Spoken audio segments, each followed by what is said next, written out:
Hello and welcome to the Babysitters here. Today we have a special Halloween episode.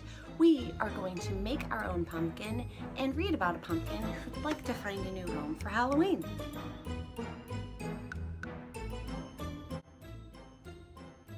Happy Halloween!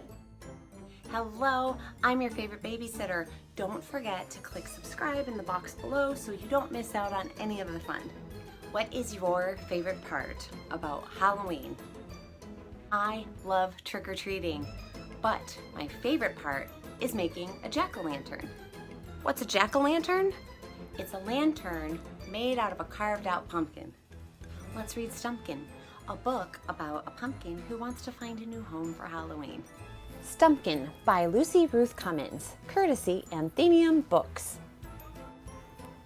It was a few days before Halloween. Outside a little shop in a big city, a shopkeeper placed some pumpkins on the shelves. A girl came and looked at the pumpkins. When she was done, she picked one up and carried it away. The other pumpkins worried after their friend.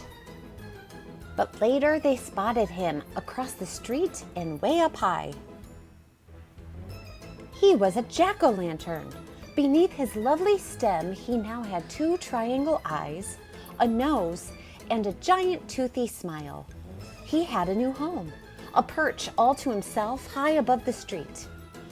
What more could anyone want, thought the pumpkins. They were thrilled for their friend, and thrilled that they too might one day be jack-o'-lanterns. They were all happily lost in thought, imagining themselves as jack-o'-lanterns, when one pumpkin realized something was very wrong. Poor little pumpkin. Poor little stemless pumpkin, with just a stump, not a stem. Poor little Stumpkin. There was still plenty to like about Stumpkin. He was a handsome pumpkin, as orange as a traffic cone. He was as big as a basketball and twice as round. Stem shmem, who knows? Some people might even prefer a stemless pumpkin. Days passed and more people came. Some pumpkins left. Some pumpkins stayed. It wasn't yet Halloween. There were still plenty of windows that needed jack-o'-lanterns. Who would be lucky enough to take home Stumpkin, as orange as an orange, as big as a basketball, round? He was very nearly the perfect pumpkin. Very nearly. Truly. The next day, new people came, and the shopkeeper's cat settled on Stumpkin's smooth top. Then it happened. A brilliant baby chose Stumpkin, until a bad dog ruined it, and the baby changed his mind. Oh well, thought Stumpkin. It was the day of Halloween. There were still a few empty windows. Two were left on the shopkeeper's shelf. A boy came, and when the boy left, Stumpkin remained. The gourd? Thought Stumpkin. I guess that's that. It was Halloween night, and the shop had closed. There were no more days left. The shopkeeper scooped up poor Stumpkin and carried him off.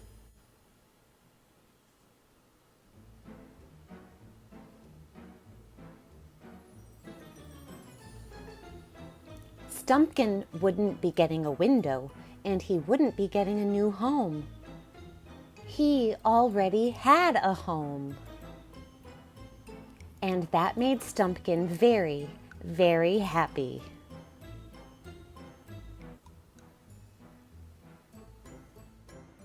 No one was buying Stumpkin because he was missing a stem. How do you think that made Stumpkin feel? Sad, left out. I'm sure he felt lonely sitting on that shelf all by himself. Have you ever felt lonely or sad? Yeah, it's no fun. Everyone wants to feel included. And here's the thing, the stem, it's really not that big a deal, right? And on the inside, they look the same. I guess you can't judge a pumpkin by its stem.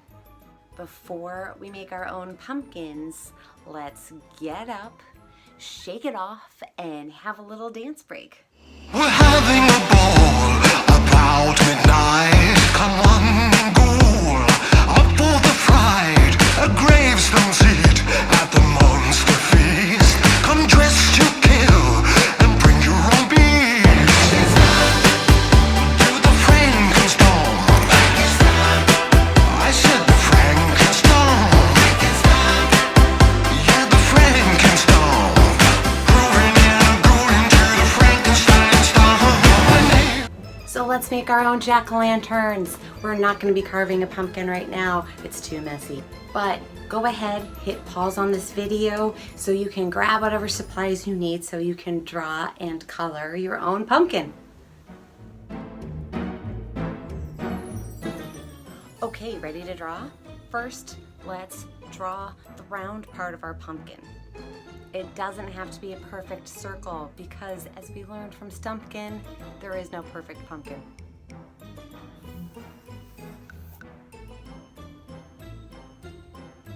And to draw the stem, we're just going to trace our hand at the top of the pumpkin.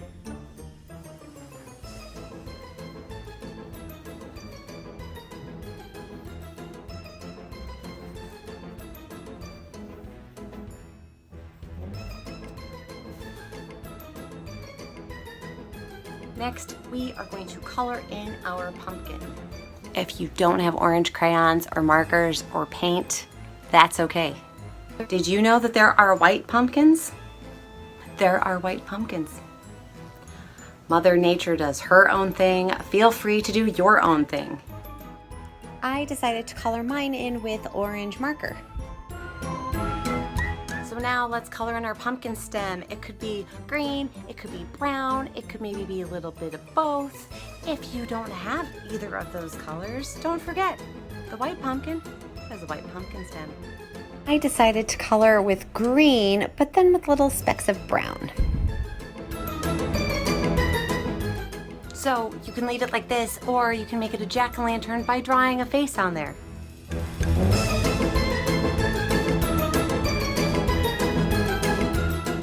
Last but not least, we get to name our pumpkin. You've never named a pumpkin before? Stumpkin had a name, so why not?